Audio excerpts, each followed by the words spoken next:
জানাচ্ছি আমাদের এই লাইভটি দেখার জন্য। আমরা এখন আছি সিলেটে এবং সিলেটের মহাজনপট্টির এলাকা, বন্দরবাজার এলাকা, পূর্ব বন্দরবাজার।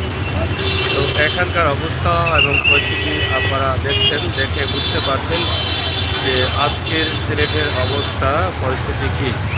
আপনারা দেখেন যে লকডাউন চলছে, লকডাউনের মধ্যেও সিলেটের যে অবস্থা পরিস্থিতি, মার্কেট খোলা রয়েছে, মানুষ অদরে চলাফেরা করছে, কোনো ধরনের সমস্যা হচ্ছে না, তবে স্বাস্থ্যবিধি মানছে কম মানুষ।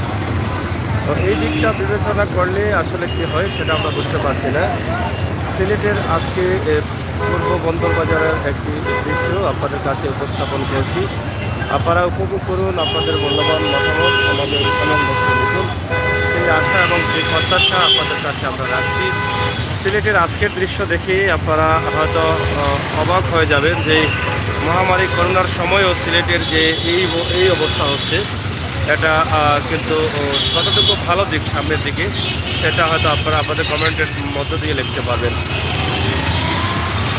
অনেকের মুখে এখনও মাস্ক নেই, অনেকে এখনও মাস্ক ব্যবহার করছেন না, আপনারা দেখেন মাস্ক ছাড়াও কিন্তু চলাফেরা করছেন। অথচ আমরা জানি যে আমাদের দেশে করোনা মহামারী ঘুরে বেড়াচ্ছে পাগলা ঘুরার মতো, কিন্তু আমরা কেউ হচ্ছি না সতর্ক, কেউ হচ্ছে না সচেতন।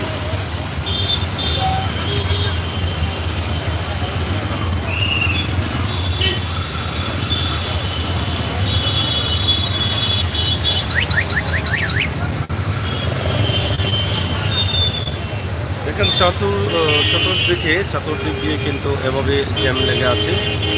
সিলেট শহরের প্রত্যেকটি রাস্তায় কিন্তু এভাবে জ্যাম এবং মানুষের চলাফেরা রয়েছে।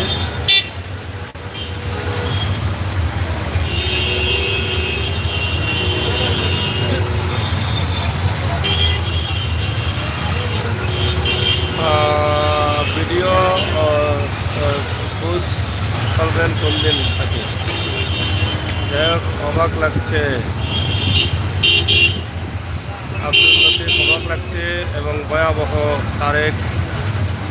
তারেক লিখেছেন ঘুষ কোন দিন থাকি হবে।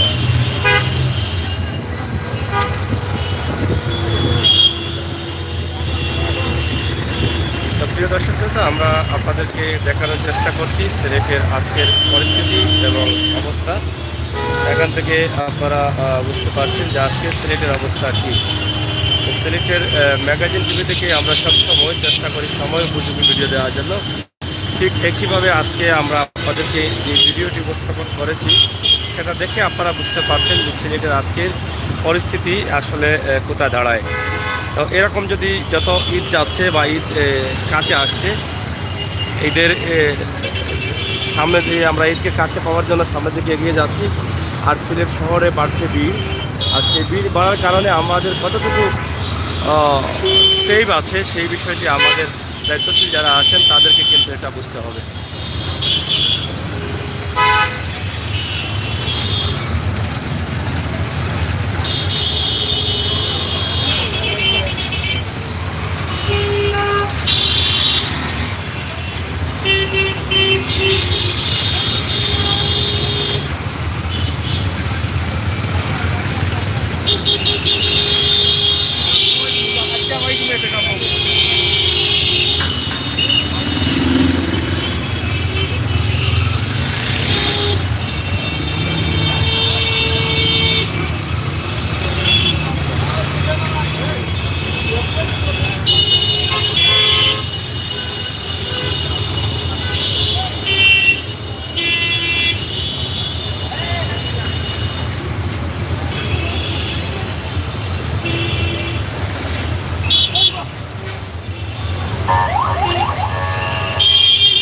তো যাই হোক প্রিয় দর্শক, সিলেটের ম্যাগাজিন টিভির ভিডিও এই ছিল। আপনাদের সবাইকে ধন্যবাদ জানাচ্ছি। এবং মহামারী করোনা চলছে, আমরা কেউ সতর্ক নয়, সচেতন নয়, সেটার জন্য আসলে আমাদেরকে কোথায় পৌঁছাতে হবে সেটা আমরা বুঝতে পারছি না। সরকার লকডাউন দিচ্ছে, মানুষের সুবিধার্থে লকডাউন খুলে দিচ্ছে, কিন্তু আমরা যারা আছি আমরা আমাদের স্বাস্থ্যবিধি মেনে চলছি না, মাস্ক ব্যবহার করছি না, ইচ্ছে মতো চলছি। সেটা কিন্তু আমাদের বিবেকের সাথে প্রশ্ন করতে হবে যে আমাদের বাঁচানোর জন্য সরকার মিলিয়ন মিলিয়ন টাকা লস করছে, কিন্তু আমরা যদি স্বাস্থ্যবিধি মেনে চলতাম, মাস্ক ব্যবহার করতাম, কিছু সতর্ক থাকতাম তাহলে হয়তো লকডাউন আসতো না। আমাদের এই চলাফেরা দেখেই কিন্তু সরকার হয়তো লকডাউন দিতেন না, স্থিতিশীল রাখতেন সব কিছু।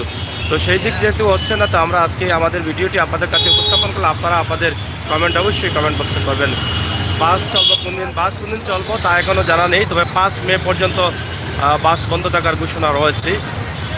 এরপরে বাড়বে কি কমবে সেটা আমরা বলতে পারছি না। তো ধন্যবাদ আপনাদের সবাইকে।